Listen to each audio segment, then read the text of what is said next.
ایصال ثواب کیا ہے؟ پہلے ہمیں اسے قرآن میں ڈھونڈنا ہوگا کہ قرآن اور احادیث کے اندر ایصال ثواب کسے کہتے ہیں۔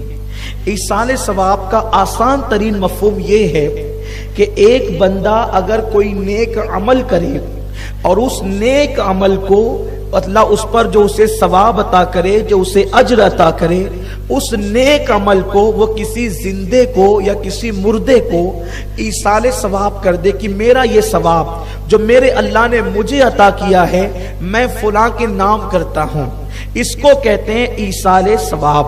ایصال کہتے ہیں پہنچانے کو، ٹھیک ہے، یہ عربی میں ایصال مطلب پہنچانا، جیسے کہ وصل کا مطلب ہوتا ہے ملنا، پہنچنا، تو ایسے ہی ایصال، تو ایصال عربی میں کہتے ہیں پہنچانے کو، اور ثواب کا مطلب ہوتا ہے اجر، نیکی۔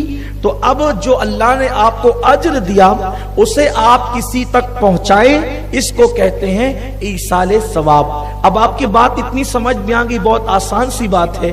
دیکھیے بہت ساری چیزیں ایسی ہوتی ہے کہ علم آ جائے تو بڑی سے بڑی مشکل آسان ہو جاتی ہے، اور علم نہ ہو تو آسان سی چیز بھی انسان کے لیے مشکل ہو جاتی ہے۔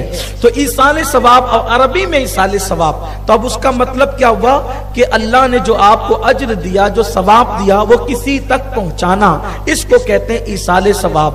اب ایصال ثواب آپ زندے کو بھی پہنچا سکتے ہیں اور آپ مردے کو بھی پہنچا سکتے ہیں، شرط یہ ہے کہ وہ صرف مسلمان ہونا چاہیے، یعنی آپ کسی مسلمان کو اپنے ثواب کا، اپنے اجر کا فائدہ پہنچا سکتے ہیں۔ اب آئیے اس کی قرآن میں کیا حیثیت ہے، اس کی حدیث میں کیا حیثیت ہے، ہم اس کا جائزہ لیتے ہیں، پھر آپ کو پتا چلے گا، آپ اس کے نتیجہ خود نکالیں گے۔ نتیجہ میں نے نہیں نکالنا ہے، نتیجہ آپ نے نکالنا ہے کہ پھر یہ جائز ہے یا ناجائز ہے۔ اپنے عمل سے کسی کو فائدہ پہنچانا، اپنے نیک عمل سے کسی کو فائدہ پہنچانا، اس کو کیا کہتے ہیں؟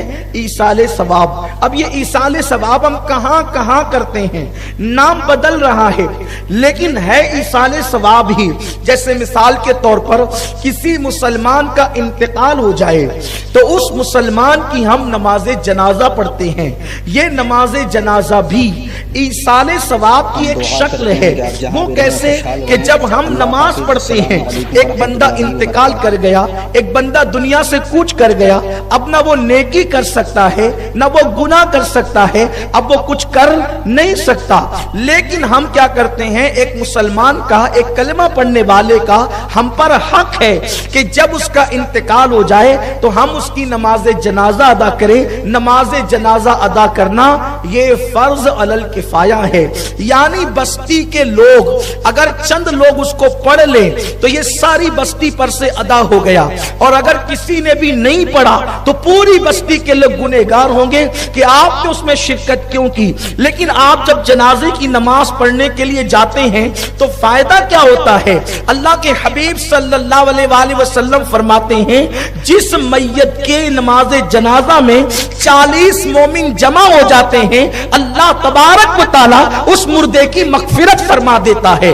اب آپ اندازہ فرمائیں، 40 لوگوں نے مل کر کے ایک مومن کی سفارش کی اللہ کی بارگاہ میں، تو بولو اس کی برکت سے اس کی مغفرت ہوئی کہ نہیں ہوئی؟ اب یہاں پر یہ شیش محل بدعقیدگی کا چکنا چور ہو جاتا ہے کہ انسان جو کرے اس کے لیے وہی ہے، دوسرے کا عمل ایک انسان کو فائدہ نہیں پہنچا سکتا۔ تو اگر کسی کا عمل کسی کو فائدہ نہیں پہنچا سکتا تو نماز جنازہ پڑھنے کا عمل تو زندے کا ہے، بولو اس نے مردے کو فائدہ پہنچایا کہ نہیں پہنچایا؟ جب نماز جنازہ کی برکت سے ایک مسلمان بخش دیا گیا تو بولو اس کا فائدہ اس کو ملا کہ نہیں ملا؟ تو اب جب نماز جنازہ کا فائدہ اس مردے کو ملا تو پھر لا الہ الا اللہ محمد الرسول اللہ پڑھ کر اس مردے کو میں نے ایصال ثواب کر دیا تو اس کلمے کا ثواب بھی اس کو مل گیا، اور میرے ثواب کے اندر کوئی کمی نہیں ہوئی۔ پھر اس یہی نہیں بلکہ کبھی کبھی تو مردہ بھی زندے کو فائدہ پہنچاتا ہے، مردہ بھی زندے کو فائدہ پہنچاتا ہے۔ آج کل دراصل اسکول کالج کے پڑھنے والے چھوکرے ہر چیز کو وہ دماغ سے، عقل سے تولتے ہیں، ہر چیز عقل سے تولنے کی نہیں ہوتی۔ اگر ہر بات آپ عقل سے سمجھیں گے تو بہت ساری چیزیں جو آپ کے دماغ میں نہیں آئے گی. مذہب اس کو کہتے ہیں کہ کبھی کبھی عقل کو تنہا بھی چھوڑ دینا چاہیے.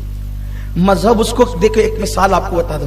آپ اسلام کی بہت ساری باتیں عقل کے ترازو پہ تولو گے تو آپ کو سمجھ میں نہیں آئے گی، لیکن انکار کرو گے تو کافر ہو جاؤ گے. جیسے یہ آپ کا کون سا محلہ ہے جی؟ گلشیر نگر ہے. گلشیر نگر میں اگر حافظ رفیق صاحب گلی میں بھاگنے لگے تو آپ حافظ رفیق صاحب کے بارے میں کیا